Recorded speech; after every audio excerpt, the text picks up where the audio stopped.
Okay, so we're going to get started. Welcome back. Hope you guys had a good long weekend. We're back to it now. So no holidays for the foreseeable future. I think November is our next holiday. So heads down, time to do some work.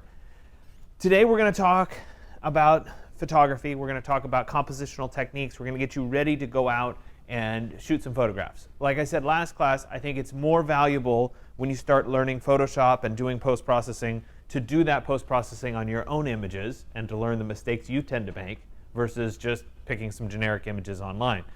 So today, there's not going to be too much of the lab portion of the class. I'll give the lecture portion. You'll sit down, you'll find some sample images that are good compositionally, and you'll make a post. And then after you make that post, you're actually going to have the rest of the lab period to go out and take pictures. And I have a list of the photographs that I want you to try to accomplish. And we'll go through that list a little bit later on before I turn you loose. So you'll end up with a couple hours of free time today to go do that. Now, it's your choice as to whether you do that right now or whether you want to do it later on. So if you want to go have coffee with your friends, okay. But you need these pictures before next class. So on Monday, I expect that you have all the photographs that I ask you for, and then we'll start working with those photographs. So today you don't have to stay, you don't have to come back at the end of lab period or anything like that. You just go and take your photographs. I trust that you'll get them done before next class. So that's kind of the plan. When you come in next class, we'll start with Photoshop. We'll actually start working in Photoshop. I'll teach you the basics of Photoshop. There's a few quirky things that have happened with the new image on the computers and using the Adobe Suite. You have to actually log in, and so I'll walk you through that whole process. Nothing to worry about or stress over right now, but that's coming next week. So I'm going to start today in the world of photography, giving you kind of a broad definition of terms so that you understand what's going on. And I think in general, the world of photography has changed quite a bit in the last 10 or 15 years because now pretty much everybody just uses their phones. And so some of the stuff that I'll show you isn't as relevant because we're all relying on our phones now, but I've heard it said, and I agree, the best camera for you to use is the one that you actually carry with you. So you all carry your phones, so that's a pretty good thing for you guys to actually use. So let's talk about some of these terms, though, because even if we liken this to our phones, the same thing basically happens. It's just on a smaller scale. So we have something that's called the camera body. And this body is a light-proof box that contains some kind of light-sensitive material that's not exposed to light until you tell it to be exposed to light. And so if that's your phone, that's fine. It's still a light-proof box that has a photo sensor inside. If it's a big digital SLR camera, it's a wedding photographer's camera, it's essentially the same thing. It's a black box that has some kind of a light-sensitive material inside. If we go way back to the days of early cameras, most of you probably have never even seen film before, but maybe you have. Instead of having a digital chip inside that was sensitive to light, you actually put a piece of film inside and expose that film to light. So that's way back when. Now we just rely on those chips to take care of it for us. Aperture is something that's actually really important, and it's very often not understood by people because it has a great direct impact on your photographs. So aperture is the circular opening inside the lens that allows the light to come into that light-proof box and hit the photosensitive material. It's how wide open that lens can get that really affects the quality of your images long term. The other thing that it has a direct impact on is something called depth of field. And you guys have seen this happen before in photographs where something in the foreground is really sharp and crisp and clear, and you can see it, and then the background kind of blurs out behind. And it's a really nice technique for drawing focus to a specific point, to something that's important. So that's called depth of field. And we can choose to have a shallow depth of field, meaning it's very sharp in one area and then everything else is blurred out. Or we can have a very large depth of field where something in the foreground's in focus and something way far away is in focus. And that might be something that you want at a different time, depending on what your photograph is. So the rule of thumb is the smaller the f-stop, that's what we refer to the aperture measurement. It's an inverse relationship. The smaller the f-stop, the larger the aperture is. Go figure, that's how it's set up. The smaller the depth of field you're going to have. So the less of the image that's actually in focus. So let's look at some examples here. So we've got an f1.8. That's that f-stop number. That's a wide open aperture. It's a really big aperture. You can see that just the tips of the flower petals are in focus. That's it. On the other hand, if we look at the picture of the California coast, here's an aperture of f8. And we have almost the whole image in focus. Obviously, part of the image blurs away because of the fog.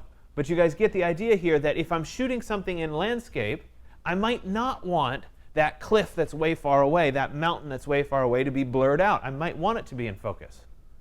And so even if you're not consciously thinking about aperture and adjusting aperture, if you just think about, do I shoot in portrait mode or do I shoot in landscape mode? That's essentially the same thing. You're saying, I want to control the aperture. I want the background to be blurry. I don't want the background to be blurry. That makes a difference. And it should be something that's a conscious decision on your part. So here's a nice graphic that I found that I think really helps explain aperture quite a bit. And so if we look at this first one here, that's an f16. And if we look at the tape measure, pretty much from right here all the way back to, I don't know, maybe right about in here or so, is all in focus. So we've got a large depth of field.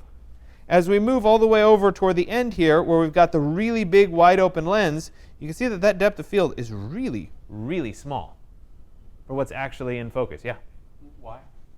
Why? What do you mean? Like, why does it, like, if isn't it bigger? It has to do with the lens and how much light is coming in and how that light is controlled through the lens. And when you have it that wide open, it's not possible for you to have as much of the image that's sharp and crisp in focus.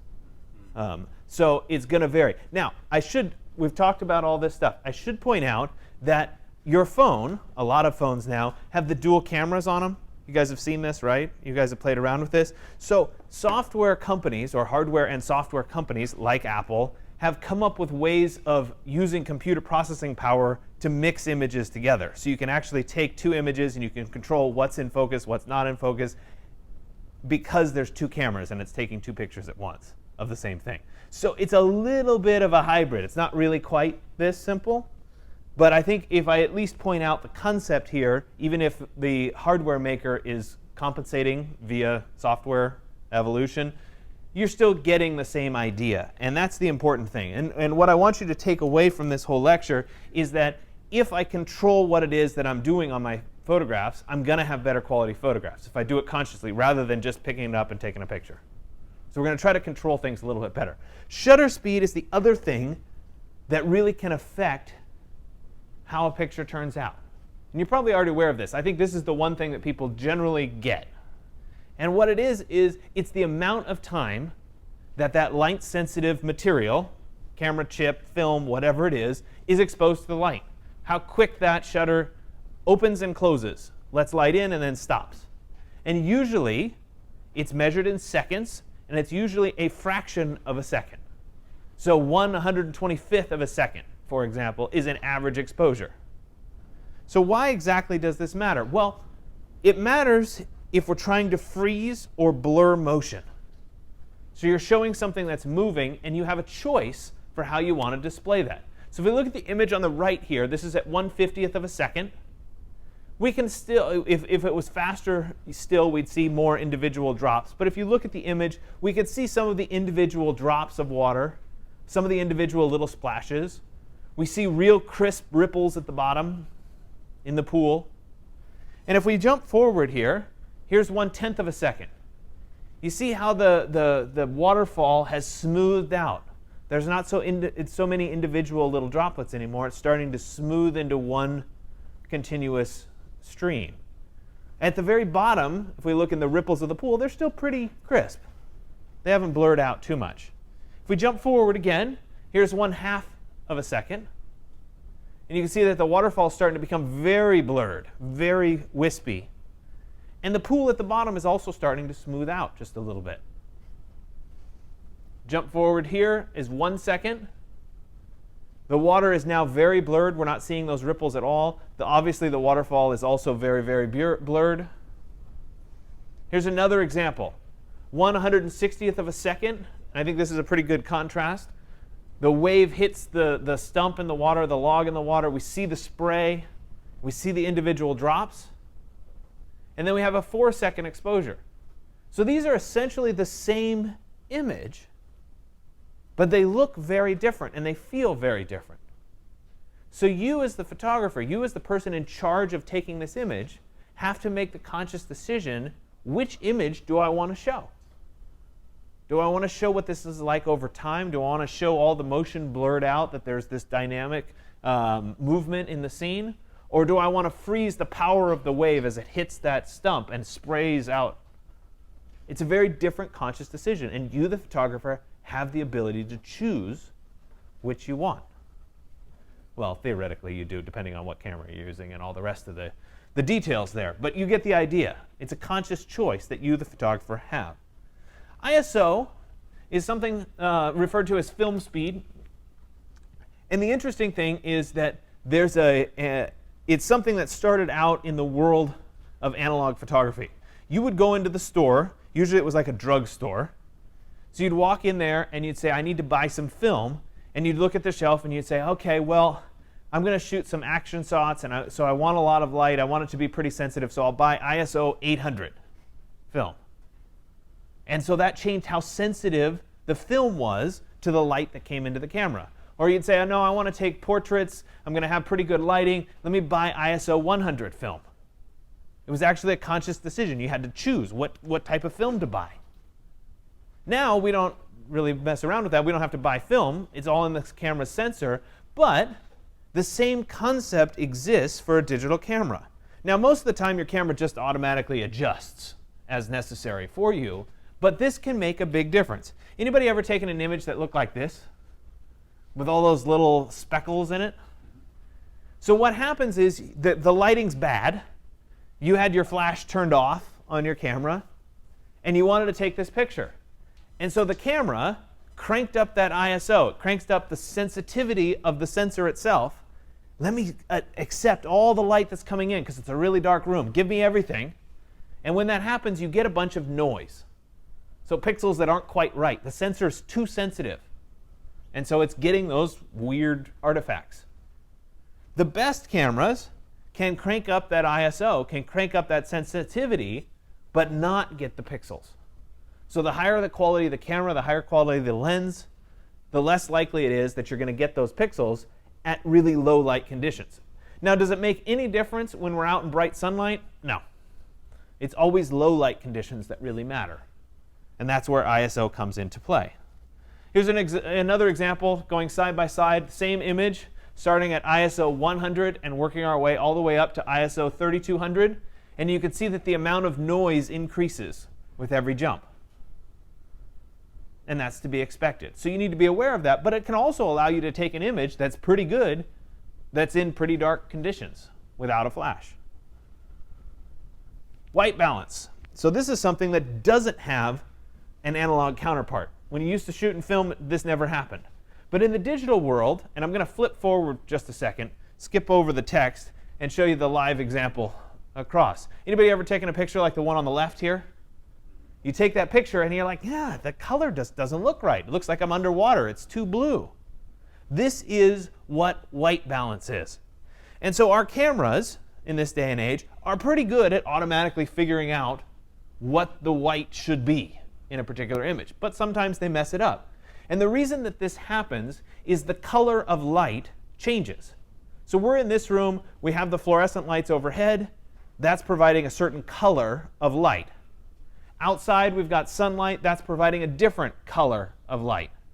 In this room, it's even more complicated because we've got a mix of the fluorescent lights and the outside sunlight all coming into this room. And so if I were to take a picture, the camera has to be able to figure out what is truly white.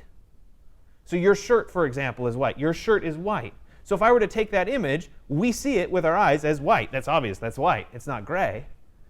But the camera doesn't necessarily know, is that truly white, or is it more blue, or is it more orange? And that's going to vary depending on the light that's around it. And so sometimes the camera messes it up, and we get the image like the one that was on the left, where it's blue. The good news is this is something that's very easy to correct in Photoshop. It's very easy to correct in a lot of the post-processing software, depending on what you pick. You just skew the color back to where it should be. It's also something that's very visual.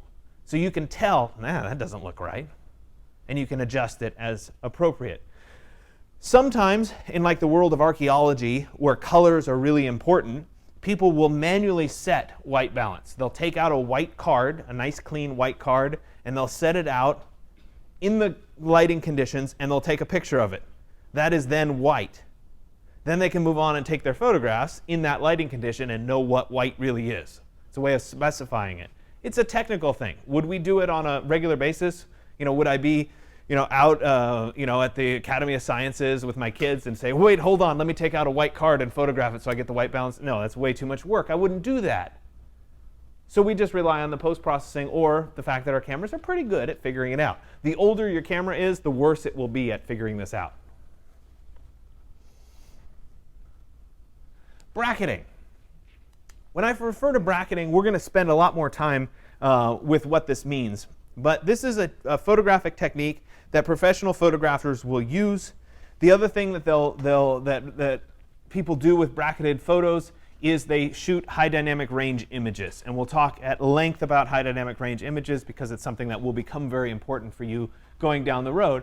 But essentially what we do is we take one photograph that is deliberately exposed correctly, and then we take another 2, so we end up with 3 total, or another 4, so we end up with 5 total, or another 6, so we end up with 7 total images that are deliberately under and overexposed from that particular image. And so you guys are saying, well, wait a minute. Why? So let me try to illustrate it a little bit better. Okay? So I'm in this room and I'm taking a photograph. Okay, let's say I'm looking right here at all of you. When I go to take that photograph, I have dark shadows down on the ground, under the desks and whatever. As I start to look up, I've got a little bit brighter where all your faces are. And then I look out the window and I've got something really bright outside in the courtyard. So if I were to take this photograph, I could expose the photograph such that outside is exposed, and I could see what's happening outside. But in that case, all of your faces would be dark. Furthermore, all of your shoes under the desk would be completely black. I wouldn't see them. Now, I could take a photograph of all of you and see all your faces, and when I looked outside the window, it would be too bright. It would be white. And your shoes would be too dark. I could take a picture where your shoes were exposed, then your faces would be too bright, and outside would be just white, and I wouldn't see anything outside of the window. You guys ever tried to do this when you're inside somewhere? You take a picture, oh, the view's gorgeous, and the inside's great. I take a picture, and you're like, wait a minute, I can't see outside. Or I can see outside, but I can't see what's happening inside. So bracketing is kind of a way around that. It's kind of a way of hedging your bets. So in that case, I would take 3 images. So from the same position, I would take 3 images. I would take one image where all your faces were exposed. Then I would take one image where the outside was exposed correctly. Then I would take one image where all your shoes were exposed correctly. So there's 3 images that are covering all those exposure levels. Then I can fuse them together, ultimately, into a high dynamic range image. Anybody tried to take a picture of a sunset and it never quite turned out right? It's because of this dynamic range issue. So we'll cover this at length for how these images come together and how do you do post-processing. But I want to introduce the concept of bracketing. So it's one that is correctly exposed, one that's deliberately under, and one that's deliberately overexposed. Aperture and shutter speed have an inverse relationship. So if we increase the size of the aperture, we let more light into the camera, we have to decrease the shutter speed to get the same exposure. No surprise. So these kinds of things are not really relevant because you're not fully manually shooting anything. If you had a digital SLR camera, you could explore the idea of completely shooting manually. If you were to shoot manually, you could look at a chart like this that said, oh, you know what? I'm going to be out and I'm going to be in offices and work areas. I want to photograph those. And I want an exposure value of 7 to 8. I can see that on the chart. So if I want an exposure value of 7 to 8, then I could look at this chart and say, OK, my exposure value, right, would be 7 to 8, somewhere in here. And I want my aperture to be, oh, I don't know, a 2. Then I'd come down here and I'd say, oh, I need to shoot at 1/30th of a second in shutter speed. So if you were like an Ansel Adams or an old school photographer, you'd have to know this stuff to get your exposures right. The good news is we don't really have to do that. We pull out our cameras and our cameras adjust for us. And that's a good thing. So I like to point that out just so that you're aware of it. The other thing that you will use, And you might even use this for a bracketed set of images, depending on what device you're using to shoot your images with. So this is something called exposure compensation. This is when you say the camera guesses at what the correct exposure would be. So let's go back to my scenario where I'm standing in this corner and I'm taking a picture of you. If I pull out my phone and I start to take a picture, the camera's going to guess, what do I think the appropriate exposure would be for this camera? And chances are, in this image, it would expose for your faces if I was pointing at you.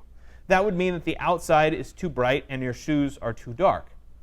Now, if I was using my phone, I can change this using exposure compensation. If I touch it and drag up or drag down, you guys have done this before, you can deliberately lighten or darken the image. That's what this is. It's exposure compensation. It's telling the camera, take what you're automatically determining and make it lighter or make it darker. And so you guys can all use this relatively easily. A couple notes on lighting. So noon is always the most even light. Sun is highest in the sky. Shadows are small. You're going to get good color representation. The opposite of that is the early morning light. The sun is low in the sky.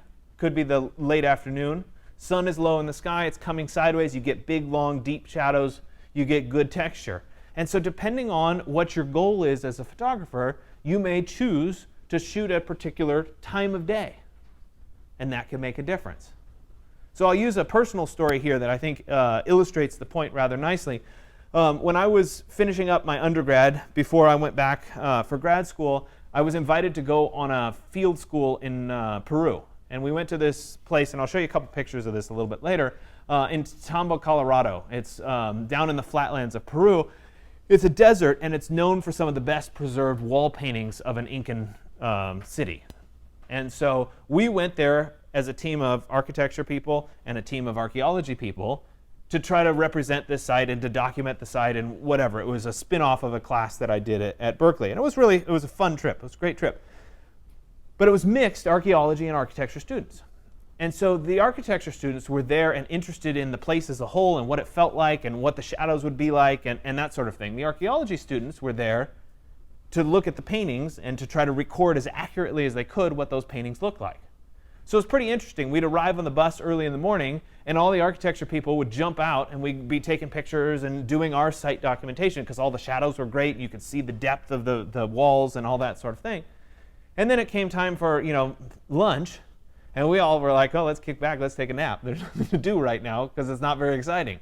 And all the archaeology students at that time, they sipped their coffee in the morning and didn't do anything because the light wasn't even enough for them.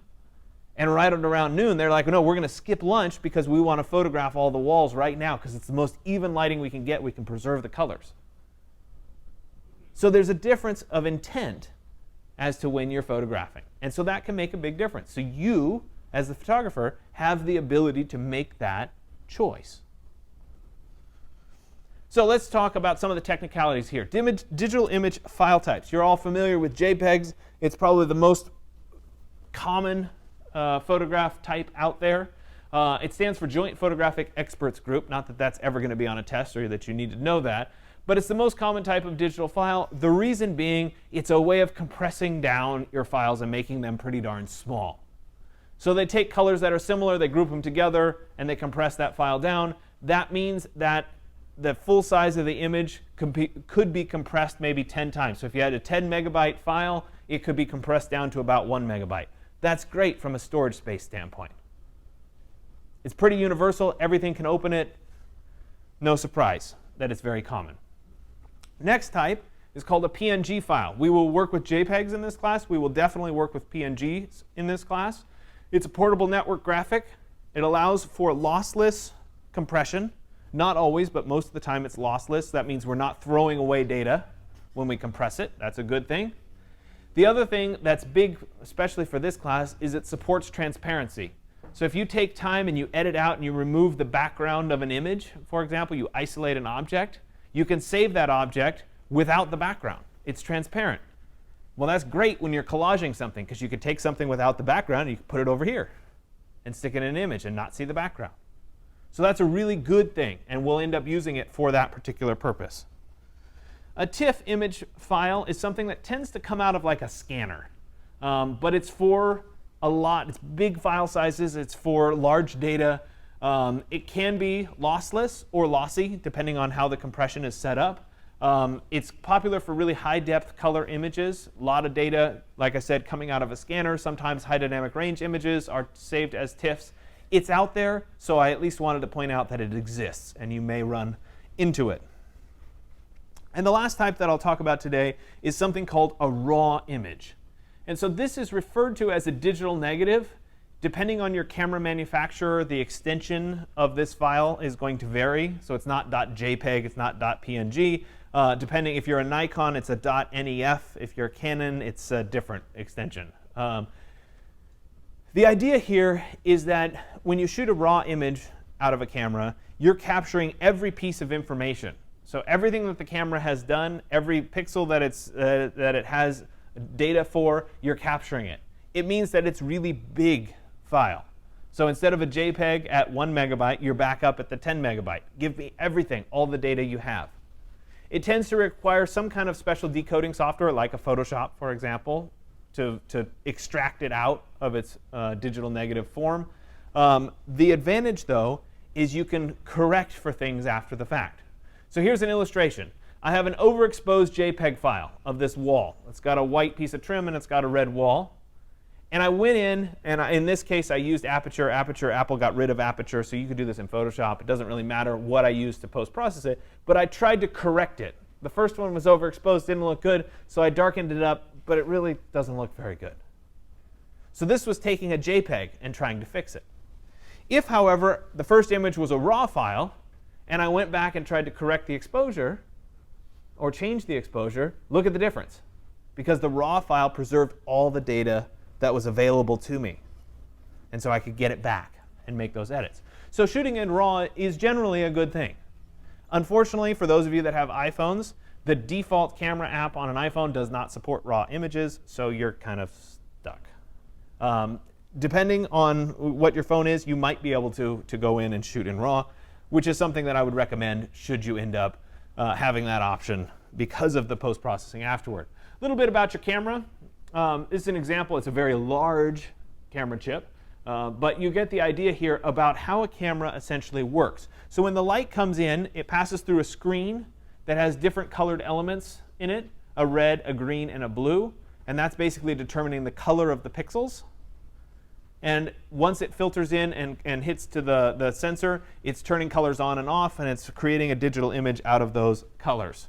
So here's another graphic that kind of illustrates how it goes through this process. I love this picture. I almost cut this slide out a couple years ago, and then I said, no, it's too old school. I can't cut it out, right? This was the typical compact camera of the day. This is about 10 years ago. This was like the camera. If you didn't have a Canon ELPH, like you weren't anybody, right? Anyway, it doesn't really matter what it says, but I just like it because it's old. Digital SLRs are still very much around.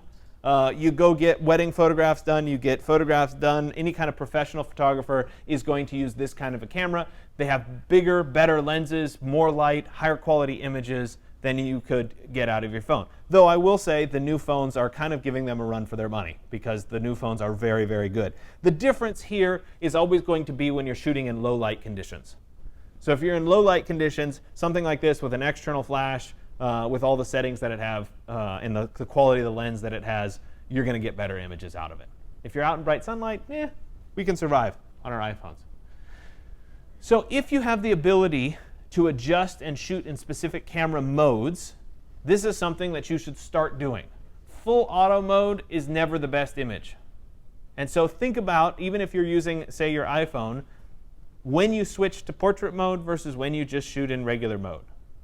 And that's going to vary depending on what you want to have happen. Portrait mode is going to blur the background. Don't just think portrait mode has to have a person in it. If you want something in focus and you want the background out of focus, that's when you use portrait mode. So you want to think through what mode you want to be in at a given time.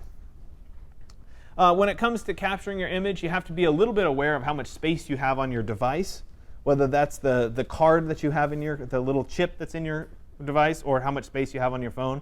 I don't know if any of you have gotten to the point where you run out of space on your iPhone, but it's really annoying when it happens. So you need to be a little bit aware of that when you're going out. And then what's the final output? This one is always funny. You guys drive into San Francisco and you see those billboards, with the person, it says shot with the iPhone. I have a really hard time believing they could make it that big and that good out of it. Now, maybe there's some kind of professional taking shot after shot after shot trying to get the exact right one, but it's not just a one-off deal because it's not meant for that large of a size. I mean, that's a really big billboard. So you want to be careful about that final output size. What to carry? One of the big things that I see happen, even with people's phones, is that they put their thumb, I'm working on my phone, and I put my finger right on the camera, and I smudge it with my fingerprint right on it. Then you go out and you try to take pictures, and you're like, why do all the pictures suck?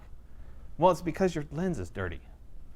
So clean that lens frequently. It's not a bad thing, because you end up picking up your phone, and you dirty up that lens, you put it in your pocket, etc. The rest of this stuff, you're never going to carry around a tripod with your phone, but in the old days of carrying a camera, you might want to carry this stuff around. Okay? The other thing I will point out is, are you allowed to photograph whatever it is you're photographing? Are you asking, hey, can I take your picture? Those kinds of things. It can be a little sensitive. When people take pictures of somebody else, they can get a little cranky about it. So you want to be aware of that. Like, for example, when I ask you to go out and photograph people, be aware of who you're photographing and whether they're okay with it or not. Now, you can always do the, hey, I'm taking a selfie, but I'm not strategy, which people have done. It's not necessarily the best thing, right? So be aware, and think about it. The other thing is, think about the weather and plan accordingly. We're lucky. We have a great day outside. You guys are not going to have to worry about the weather at all. But guess what? It does rain. It does get nasty out there, and you need to be aware of that when you're shooting things. This was on that same trip in Peru. After we were done in the desert, we got to go on a week-long excursion up to the highlands. This is Machu Picchu, and I'll tell you a story about Machu Picchu a little bit later in the class. But the day we were scheduled to hike up to Machu Picchu, we were going to do the Inca Trail for the last day of the hike. It's pretty serious. I think you gain like 5,000 feet of elevation in that last day. So it's a pretty serious hike. It was pouring rain the entire day. So that's just something to be aware of. And of course, we have cameras and laptops and all that stuff, and it's never as fun. So be aware of that. So we're going to switch out of the technical introduction to your camera, photographs, etc., and move into something that is as important, if not more important, than anything else, and that is compositional techniques. And there are a bunch of articles. If you do a Google search, you can find all kinds of strategies about compositional techniques in the world of photography. And I'm going to go through a series that I think are pretty good. The other thing about compositional techniques, if you look up an article, they might have different names for them. They're all kind of in the same general ballpark, though, and they're getting at the same thing. So I will show you mine, or what I think are pretty good strategies for creating a composition. And then I'm going to ask you guys during your exercise to go out and look at some photos and pick something and talk about the compositional technique. The other thing about a compositional technique is many photographs use more than one. So you might use the rule of thirds, and you might also tell a story. Or you might use a strong diagonal and use that rule of thirds, or whatever. So be aware that you can mix these. So there's not always just it's only this or it's only that. So telling a story, and this is a way of inviting somebody into the photograph. And it can be done with lighting, it can be done with mood, it can be done with certain elements that draw you in and cause you to walk through, theoretically, through that particular image file. So let me show you some examples. So this one is in St. Peter's in Rome, which is a very important church. And this one had to do with the light and how it enters the building. And so I wish this was one that I took a long time ago. This is probably 2003, maybe. I had an Olympus camera at the time, and I think it was like a really hot camera because it was a 3-megapixel camera. Like, that was a big deal. Times have changed a little bit, right? Not the best image in the world, but it had to do with capturing that diagonal of light coming down and hitting the people that happened to stop right there in the light. And that had to do with the feeling of what it was like to be in this particular building at the time. So I'm trying to tell a story through that light. Another example here, hiking in the Swiss Alps. And if you look carefully at this particular image, you can see that here we are standing right up here looking down, and that trail goes all the way down here all the way along here, all the way along here, back up over there, and around over to there. So that whole trail that your eye naturally gravitates to brings you back into the photograph and invites you to walk with your eyes visually through that whole bit of space. So that's another way of getting you into and involved in a particular photograph. Another example here where we've got that path, and that path leads you from where you're standing back into the photograph and then around this particular tree. And so you're invited in on this journey. Another example here with light, it doesn't show up nearly as well. It shows up much better on the screen. So I'm going to skip over that for right now. Symmetry, another good strategy. So in this scenario, you photograph something that has a very strong symmetry side to side. And the key part about a symmetrical photograph is you always want some piece that's out of place. That's going to draw your eye. That's going to cause you to be interested in that particular photograph. So let's look at some examples. So here's one in New York on the Brooklyn Bridge. Symmetrical photograph, everything's identical one side to the other for the most part, except for the people. The people are all walking on one side of the bridge versus the other. And so that activates this symmetrical photograph. So there's something that's different about it. There's something that stands out. And that makes it a compelling composition. Another example here, we've got the couch behind the windows, the debris pile. This is some kind of an abandoned space photograph. The debris pile is all on one side. So it weights that symmetry one direction versus the other.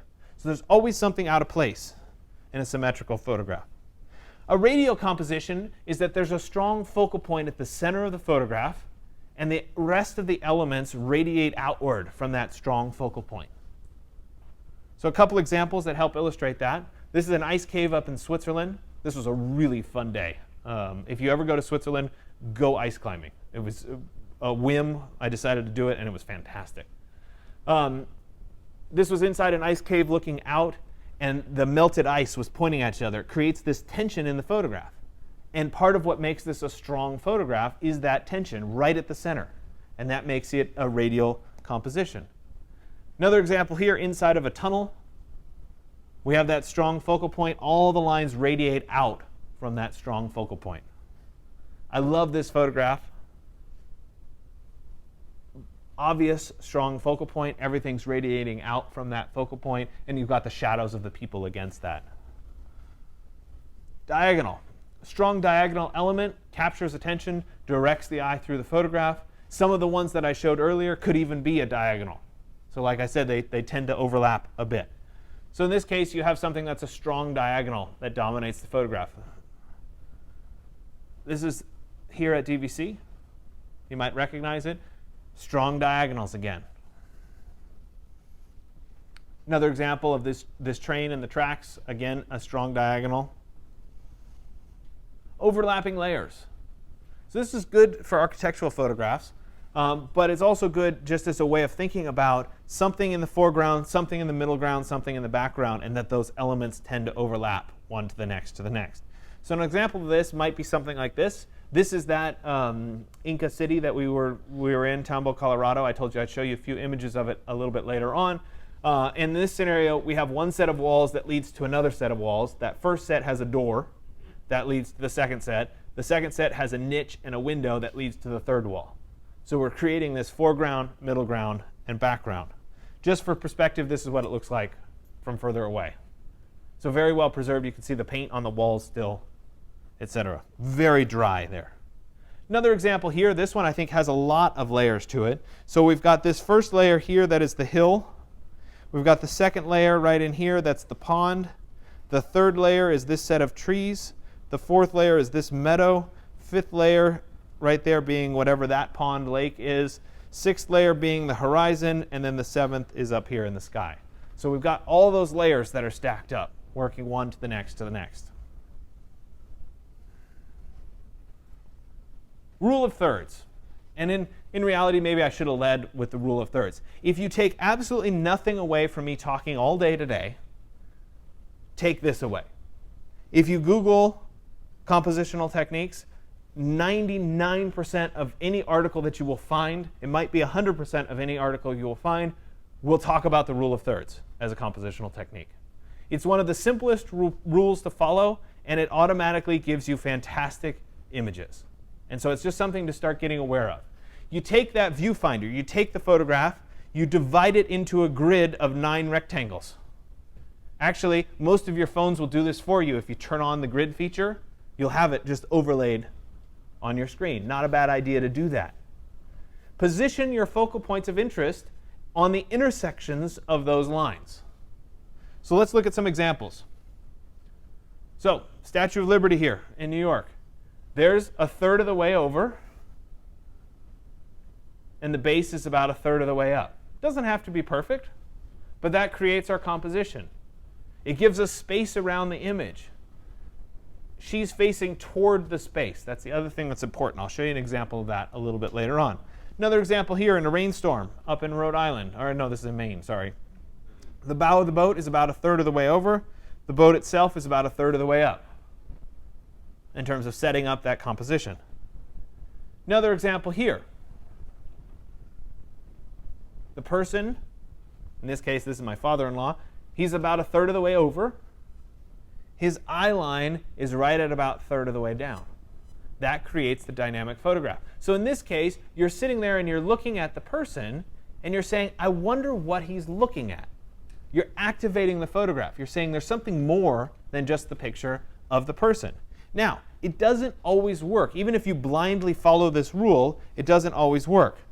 So here, in this scenario, right, he's still a third of the way over, and his eye line is still a third of the way down. But is this a good composition?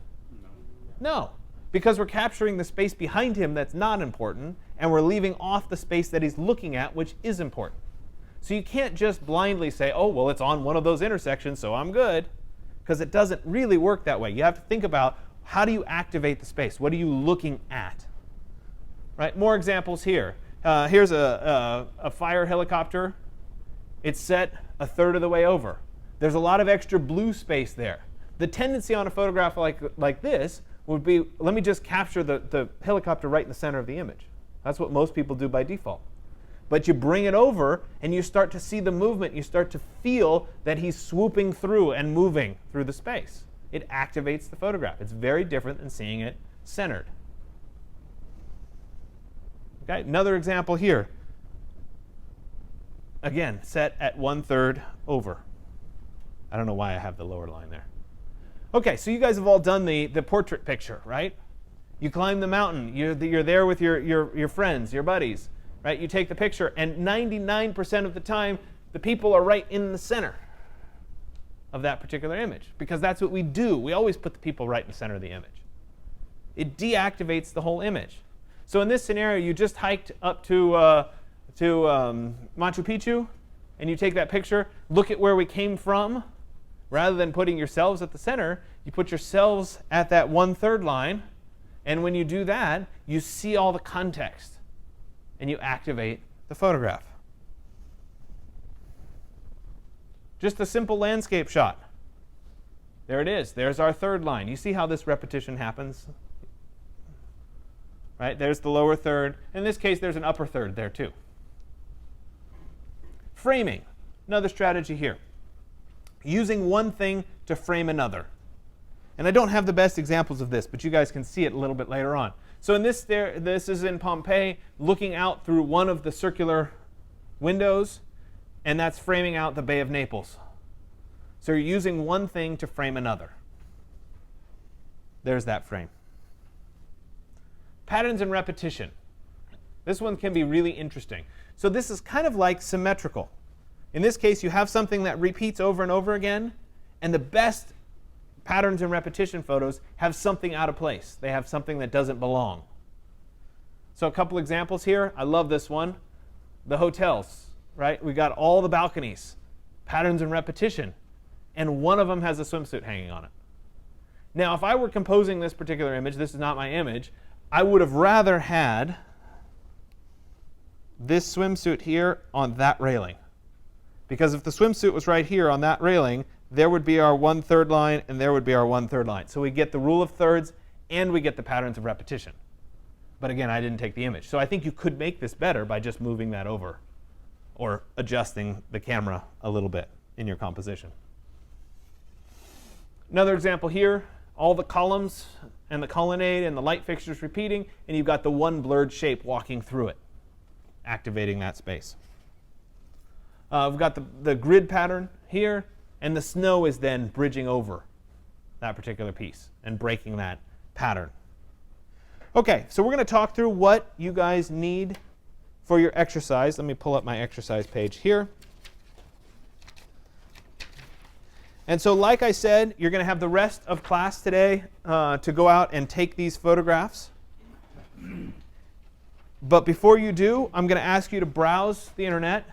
You do a Google image search, do a Creative Commons search, search on Flickr, wherever it is that you want to look. Look at an image that you like. Look at a strong quality image. And identify 1, 2, maybe 3 compositional techniques that you think the photographer is using. Could be a strong diagonal, could be a rule of thirds, could be a framing technique. And use those various strategies to identify why is this image successful and what's making it a, quote, good image. After you're done with that, you're going to go ahead and get ready to go outside. And when you go out, you're going to try to photograph these things. 5 photographs of campus buildings. Pick whatever buildings are interesting to you. 5 images of people. I don't want half people. So I don't want like a photograph where the legs are chopped off. I want the whole person in the photograph. There's method to my madness. There's a reason I want these photos later on. So make sure it's the whole person. They could be sitting, they could be reading, they could be running, they could be jogging, I don't know. They could be doing anything. But I want pictures of whole people. 5 detail images of textures or patterns. Remember what I said about the things that are out of place being important? 5 photographs taken from unexpected angles. This one's always fun because people ask me, what does that mean? And I say, figure it out. So figure it out. 5 images from unexpected angles. 4 macro or close-up photographs. So things that are really close to you.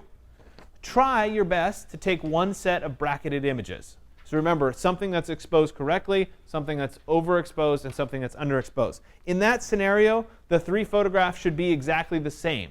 So the best thing to do, if let's say you were using your iPhone, is set your iPhone on something, don't move, take the first photo, change the exposure using your exposure compensation, slide your finger up, take another photo, slide your finger down, take the 3rd photo.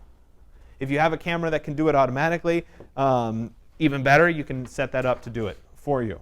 We'll use those later on. If it doesn't work, it doesn't work. I have samples when we do that day that you can play around with my samples. 1 handheld set of panorama images. I'm not asking you to take out your iPhone and do panorama mode where you go, right? I'm asking you to take several images that overlap. So I might take this image, move over a little bit, take this image, move over a little bit, take this image, etc. So separate images. The reason that I'm asking for this is a little bit later on in class, I'm going to teach you guys how to stitch images together. When you have different images, how to put them together. And so this is something that's important later on. So try to take 3, 5 pictures that overlap, and we'll stick them together. You don't just have to do 1, 2, 3. You could do 1, 2, 3, 4, 5, 6, etc. So you can go up and down when you take those images. Let's see, 1 self-portrait. It's always kind of fun. And then the last one is 25 or more images of your choice between now and next class. Extra images are always a good thing. So if you have extras, no problem. If you have just 25, that's OK. Next class, you're going to need to bring all of these images in.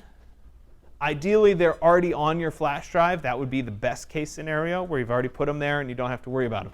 If not, you need to bring whatever it is to help you get it off your flash drive and onto, off your camera, phone, whatever it is, and onto your flash drive. Could you email it to yourself? Sure, you could do something like that.